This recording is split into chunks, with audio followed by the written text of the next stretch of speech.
2022 is an election year. We know that well. And over the next 8 months, both parties will have a chance to make our case to the American people for the November election, to engage in a spirited public debate about the issues that matter, the pandemic, the economy, and challenges facing our country. But what happened last week in Salt Lake City, Utah, is incredible. The Republican Party made its opening move in this year's election. Instead of offering a vision for the future of America, the Republican Party leaders meeting in Utah chose to attack the democracy itself. On Friday, the Republican National Committee declared that the January 6, 2021 insurrection was a form of, quote, legitimate political discourse. This outrageous declaration, printed under the official letterhead of the Republican National Committee, is the saddest commentary on what Donald Trump and his acolytes have done to a great political party, the party of Abraham Lincoln. The violence that we personally witnessed in this chamber on January 6, 2021 was deadly, seditious, and un-American, far from legitimate. Is that what we call the worst assault on the Capitol since the War of 1812? Was it legitimate political discourse when the violent mob beat police officers with metal poles and assaulted them with bear spray? Was it political discourse that contributed to the death of 5 police officers who confronted that mob? Was it just merely political discourse when a defeated, embittered former president incited that mob to attack this Capitol building and do its best to overturn the results of a free election which he lost? No, it was an incitement to violence and an attack on our democracy. Let's be clear. The Republican Party's whitewashing of the insurrection isn't just a pathetic capitulation to Donald Trump and his big lie. It's a dangerous revelation of the mindset of the leadership of America's Republican Party. By legitimizing the insurrection, Republican Party leaders are exploring the use of violence and saying it's perfectly acceptable. It's legitimate when it comes to the political goals. This is how democracies die. Last year, the intelligence community warned that, quote, narratives of fraud in the recent general election will almost certainly spur some domestic violent extremists to try to engage in violence. That came from our intelligence community. This is not a hypothetical. Over the past year, we've seen how the big lie promulgated by the former defeated president of the United States has inspired his supporters to commit and threaten violence acts. On Friday, the same day that the Republican Party declared that the insurrectionist mob was a legitimate political discourse, a Texas man appeared for his first day in court. That man is facing federal charges for threatening to kill public officials in the home state of the presiding officer, the state of Georgia.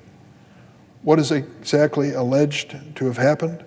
Well, the day before the January 6th insurrection, this man posted a message on the website Craigslist calling for the murder of 3 election officials in Georgia. He wrote, and I quote, "It's our duty as American patriots to put an end to the lives of these traitors and to take back our country by force. We can no longer wait on the corrupt law enforcement in the corrupt courts. If we want our country back, we have to exterminate these people." The case against this man is the first case that has been brought forward by the Justice Department's Elections Threats Task Force, which the department established last June in response to the burgeoning threats of violence against election officials. But it's going to be far from the last case, unfortunately. Right now, the Department of Justice is investigating dozens of similar cases.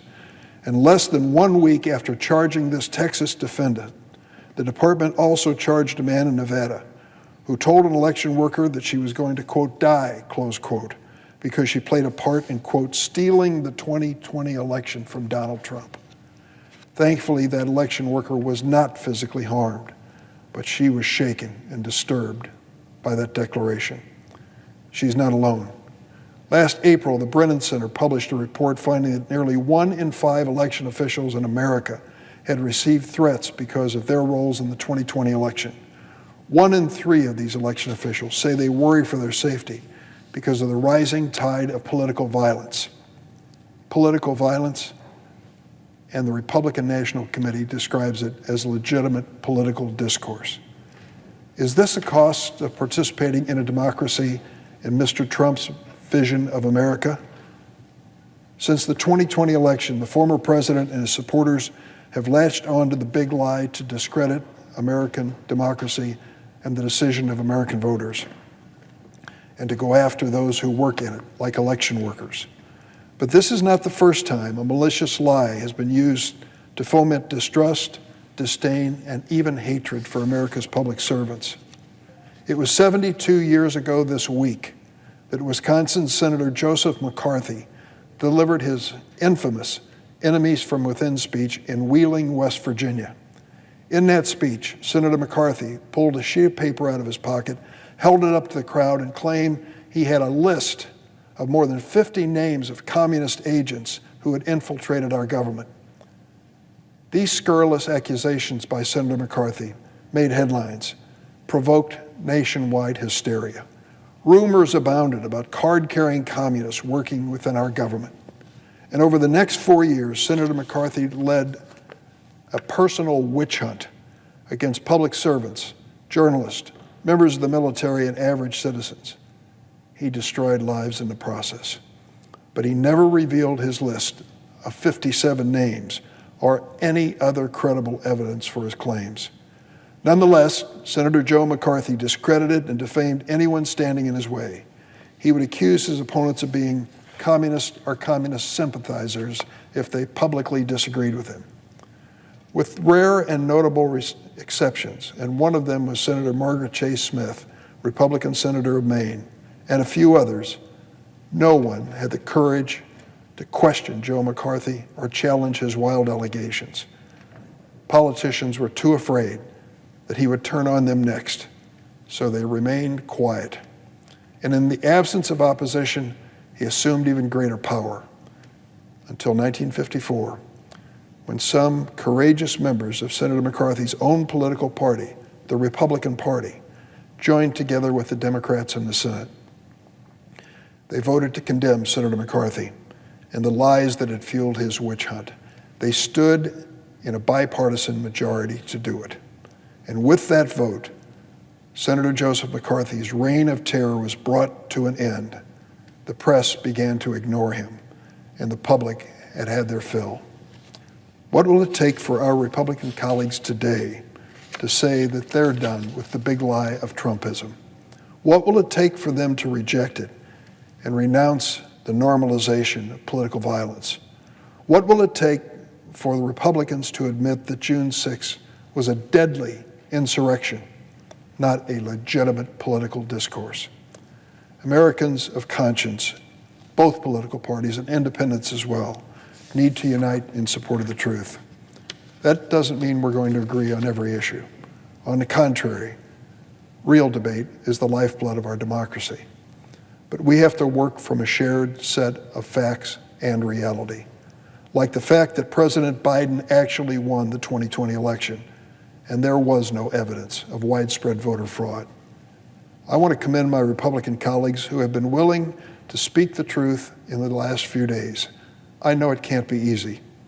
Over the weekend, Senator Mitt Romney, Senator Bill Cassidy, Senator Lisa Murkowski spoke out against the Republican National Committee's decision to censure Congresswoman Liz Cheney and Congressman Adam Kinzinger of Illinois for committing the unforgivable sin of investigating the violent assault against American democracy.